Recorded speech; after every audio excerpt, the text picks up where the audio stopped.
나의 여동생에게.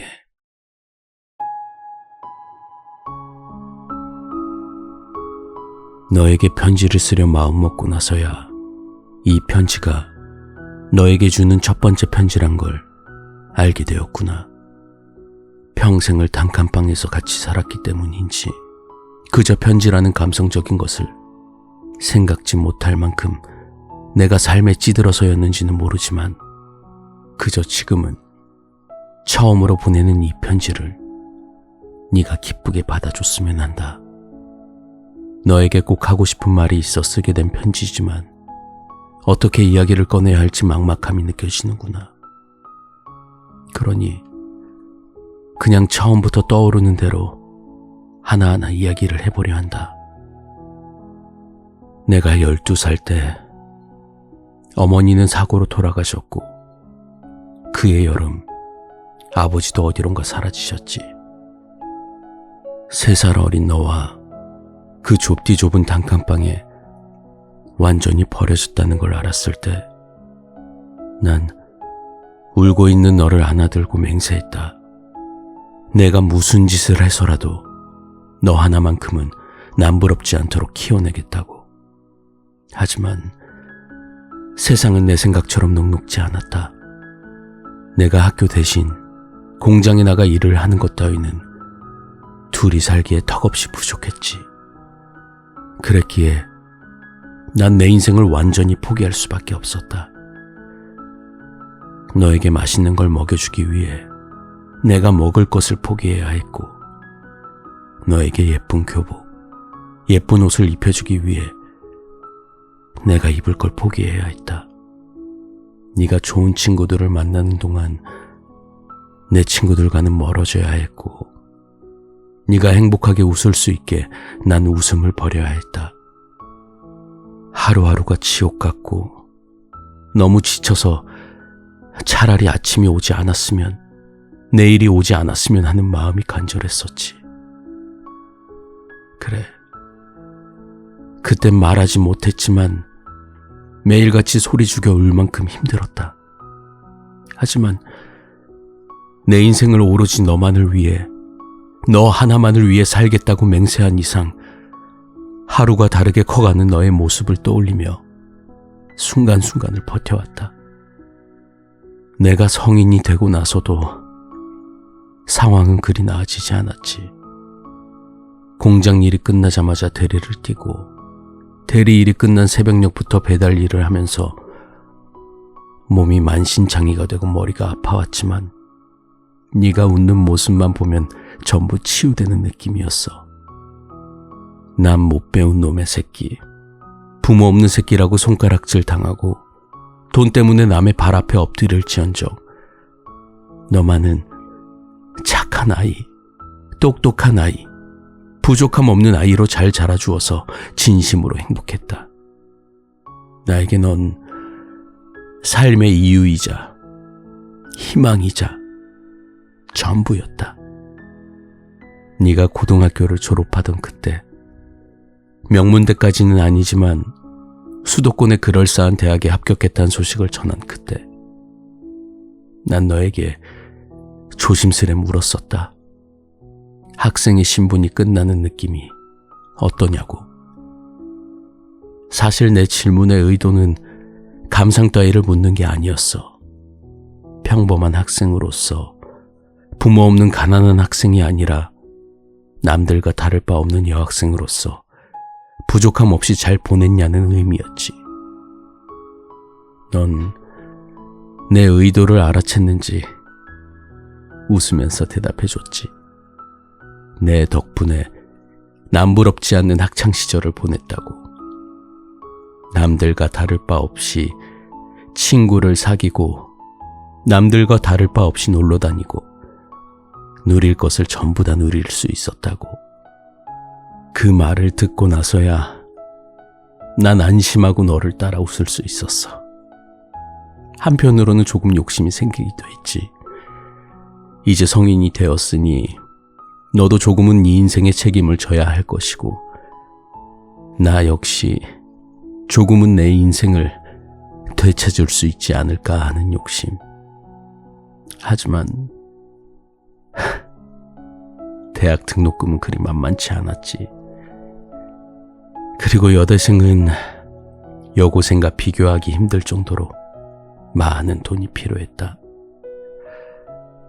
내게 손을 벌려오는 날이 많아질수록 난 버거움을 느꼈고, 지나가는 식으로 슬쩍 아르바이트를 해보는 게 어떠냐 말해보기도 했지만, 넌 공부에 집중하고 싶다며 단칼에 거절했지. 조금은 서운했지만 그래도 참기로 했다. 그래, 네가 제대로 공부해야 우리 남매가 산다. 네가 훌륭한 사람이 되어 성공하면 그때는 웃을 수 있으니까. 아직은 내가 조금 더 고생해야 할 시기구나. 그렇게 생각하고 일을 더 늘렸지. 네가 졸업을 하고 취업을 하게 되면 나에게도 시간이 주어질 거라 믿었어. 이제 와서 하는 말이지만 난 여유가 생기면 다시 공부를 하고 싶었다. 못 배운 것에 대한 서름 때문인지, 아니면 내가 포기해야 했던 것들에 대한 보상 심리인지, 가장 먼저 공부를 하고 당당하게 검정고시를 보고 싶었어. 그래서 예전부터 조금이나마 시간이 생길 때마다 잠잘 시간을 줄여가며 네가 고등학생 때 보던 교과서 따위를 들여다보곤 했었지. 네가 성공해서 돈을 많이 벌면 그땐 나도 마음의 짐을 내려놓고 공부를 다시 시작할 수 있을 거라 믿었어. 하지만 넌 대학을 졸업하기도 전에 웬 남자 한 명을 데려왔지. 결혼을 하고 싶다는 말과 함께. 너와 마찬가지로 대학생 신분이 그 남자는 널 부양할 능력이 없었기에 반대하고 싶었지만, 네 뱃속에 생겨난 조카의 이야기를 듣고는 그마저도 포기하고 말았다. 그래, 가정을 이루는 것이 너의 행복이라면 나도 이해해. 아이를 낳고 그 남자와 행복해질 수 있다면 그것도 존중해줘야겠지. 내 욕심으로는 더 능력 있고 돈 많은 남자에게 시집 보내고 싶지만, 그래도 책임감 있고 건실해 보이는 그 남자를, 가장 소중한 네가 선택한 그 남자를 나도 믿어보기로 했다. 실제로 학교를 그만둔 그 남자가 열심히 돈을 벌기 시작했을 때, 그때는 나도 조금은 마음이 풀렸지. 함께 결혼을 준비하는 너와 그 남자를 보며 이게 옳은 거라 생각하기도 했고, 한편으로는 내 부담이 줄어들어 기쁜 것도 있었지. 방식은 달랐지만 이제 나도 내 인생을 찾을 수 있을지도 몰랐으니까. 하지만 내게 그런 시간은 오지 않았어. 네 살림에, 네 결혼식에 조금이나마 보탬이 되고자 지나치게 무리해서 일한 탓인지, 이제는 눈 감고도 일할 수 있는 공장에서 실수를 해버리고 말았지. 빠른 대처 덕에 기계 속으로 빨려 들어가는 건 막을 수 있었지만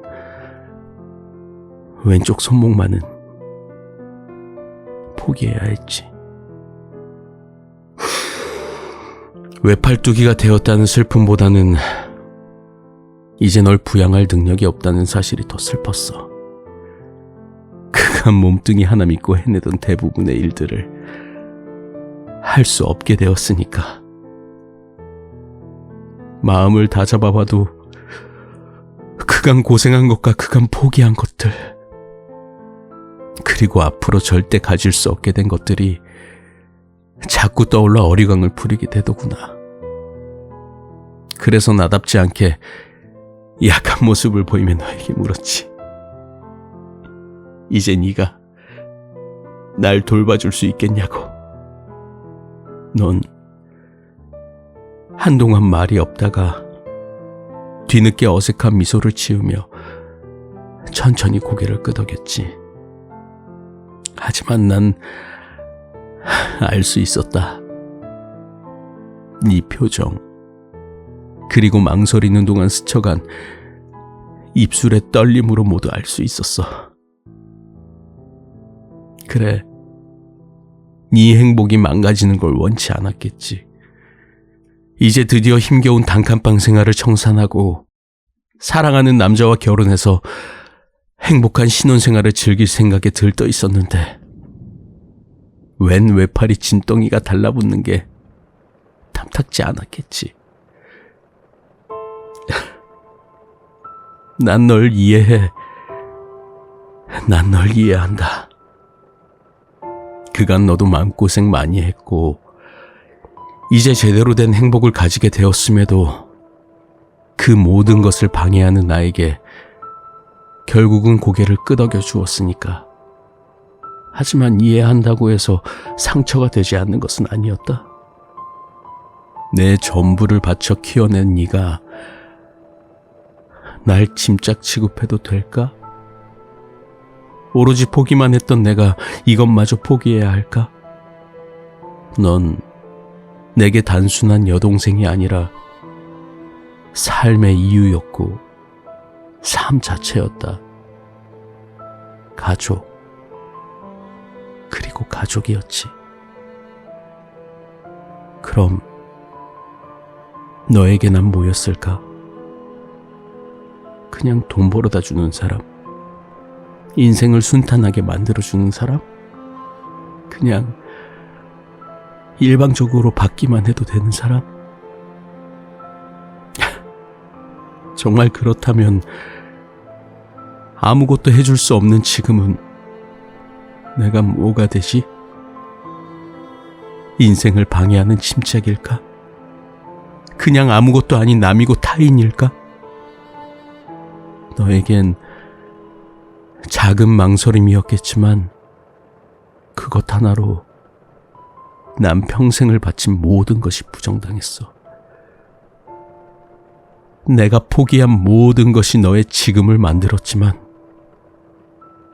넌 내게 작은 배려 하나 보여주지 못했다. 마음이 수만 갈래로 찢겨지고 차라리 아버지에게 버려졌던 그때 그냥 같이 죽어버릴 걸 하는 생각. 나 혼자였다면, 너만 없었다면 난 더 나은 삶을 살았을 텐데 하는 생각. 그마저도 아니라면 차라리 그 기계에 빨려 들어가 죽어버릴 걸 하는 생각. 온갖 나쁜 생각들, 널 상처 입히고 날 무너지게 할 온갖 나쁜 생각들이 내 머릿속에 가득 차서 견딜 수 없었어. 아직까지 마음이 괴롭지만 한 가지 확실한 건 그래도 난 여전히 널 사랑한다는 사실이었다. 널 사랑하기 때문에 네가 행복하길 바란다. 그래서 가족으로 남기 위해 너의 짐이 되지도 않을 거고, 그렇다고 너에게 짐이 되지 않기 위해 타인이 되고 싶지도 않다. 그래서 이제 내 생애 처음으로 네가 아닌 나를 위한 이기적인 선택을 하려 한다. 네가 이 편지를 받는 오늘, 그래, 너의 결혼식 날, 피로연을 마치고 집으로 돌아와 신혼여행 갈 준비를 하면서 이 편지를 받아보고 있겠지. 어쩌면 이미 내 소식이 전해졌는지도 모르겠지만 결혼식에서 마지막으로 너의 얼굴을 보고 이 편지를 너의 신혼집으로 보내자마자 그대로 목을 매달 생각이다. 내가 죽으면 더 이상 너에게 짐이 되지도 않고 가족으로 남을 수 있겠지. 왜 굳이 오늘이냐는 질문에는 잊혀지지 않기 위해서라고 말해주고 싶다. 죽어서 잊혀진다면 그것이야말로 내가 가장 두려워하는 타인이 돼버리는 것이니까. 단순히 내 기일이라면 네가 기억하지 못할지도 모르지만 네가 가장 행복한 날임이 분명한 결혼 기념일에 내가 죽는다면 잊고 싶어도 잊을 수 없겠지. 그렇게라도 네가 날 기억해 주었으면 한다. 더불어 행복해야 할 날에 내 죽음이 너에게 우울함을 가져다 줄 테니 그간 괴롭고 서운했던 내겐 소심하고도 처절한 복수가 되기도 하지. 이기적인 선택이지만 이 역시 내 평생 그래왔던 것처럼 너를 위한 선택이기도 함을 이해해 주길 바란다. 사랑하는 내 동생아, 내 목까지 행복하길 바란다. 이건 일말의 거짓도 없는 진심이다. 아이를 낳고 가족을 만들어 행복하되 1년에 단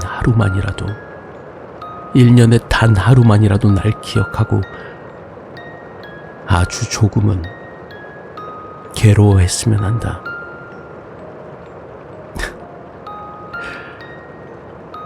다시 한번 결혼 진심으로 축하하며 행복하길 바라마.